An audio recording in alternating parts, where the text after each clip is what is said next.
In our edition of NAF Tonight that we produced late last year, we asked NAF's financial advisor, Mr. Dave Schwandt, to share his thoughts about year-ending qualified charitable distributions, otherwise known as QCDs.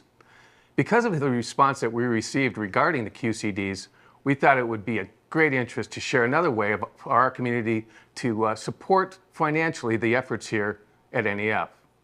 So, today, we want to introduce you to donor-advised funds. So to once again help us in this effort, please welcome back Mr. Dave Schwandt. David, come on in. How are you? Good, Joel. Okay, thanks for joining us again.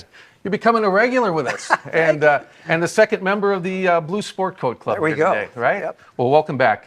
We had a great response to the segment we had last year regarding the QCDs, and there's always something new that we want to share with our community. Mm-hmm. And today we want to talk about donor-advised funds. So, David, what is a donor-advised fund? Well, Joel, a donor-advised fund actually is an agreement between a donor and the host organization that makes this platform available, mm-hmm. Where the parties enter into agreement about contributions to the donor-advised fund, mm-hmm. That the donor can take a tax deduction in the year of the donation, but is not required to distribute that money to any other charitable organizations for many years if they don't want to. Interesting. And these were started actually by community foundations many years ago, but now are available from all sorts of financial organizations. Interesting. Now, who might want to pursue a strategy, something like this, a donor-advised fund, Dave? Okay. There's certain candidates for this that are kind of regular that we see. Mm-hmm.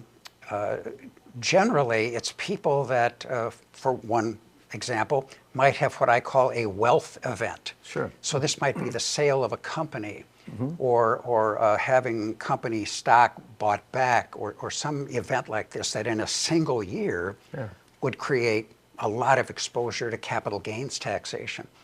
And they may, if they have charitable intent, this is always kind of an assumption on these things, right. Make a significant donation. If it's cash, they can deduct that up to 50% of their adjusted gross income. Okay. If it's appreciated property, like a stock that's gone way up in value, mm-hmm. Then it's a 30% deduction, but that can be carried forward for many years. So that could be one type of candidate. Another, just generally high net worth people, mm-hmm. that may not necessarily want to have their family receive too much money. Sure. And they have charitable intent and, mm-hmm. and want to perhaps make a cash contribution. There's other folks, sometimes if there's no children involved, so mm-hmm. it isn't an inheritance situation. Yeah.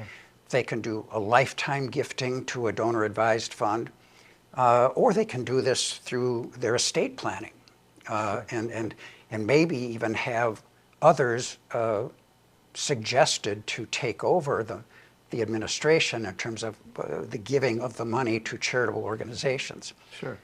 One thing to keep in mind is that this gift is irrevocable. So once it's made, the organization hosting this donor-advised fund platform mm-hmm. owns the cash. Sure. And you notice the word advised is sure. part of it. Uh-huh. The donor can suggest to the organization, here is who I would like money distributed to this year. Mm-hmm. But the host organization makes the final decision. Now, in most cases, if the recipient is going to be a genuine 501c3 charitable organization, the host organization has no problem with it. Sure. So most of the cases, there's not an issue. But it is just advice to the host organization. It's not a requirement that they adhere to the donor's wishes. Gotcha. Now, David, is there, for our viewer, for our communities, could you share, is there a minimum that, maybe by rule, is there any type of minimum donation or contribution that needs to be made on the front end to qualify for a DAF? Well, that's a good question, and it really depends on the host organization. Okay. Do they have minimum contribution requirements to create the donor advised fund account. I've seen, 5,000, 10,000. I do know that a number of the organizations, if you donate over 100,000 in cash or appreciated stock or whatever it might be, they will allow that pool of money to be managed by the donor's financial advisor, I see. and not by the in-house host's management team. Gotcha.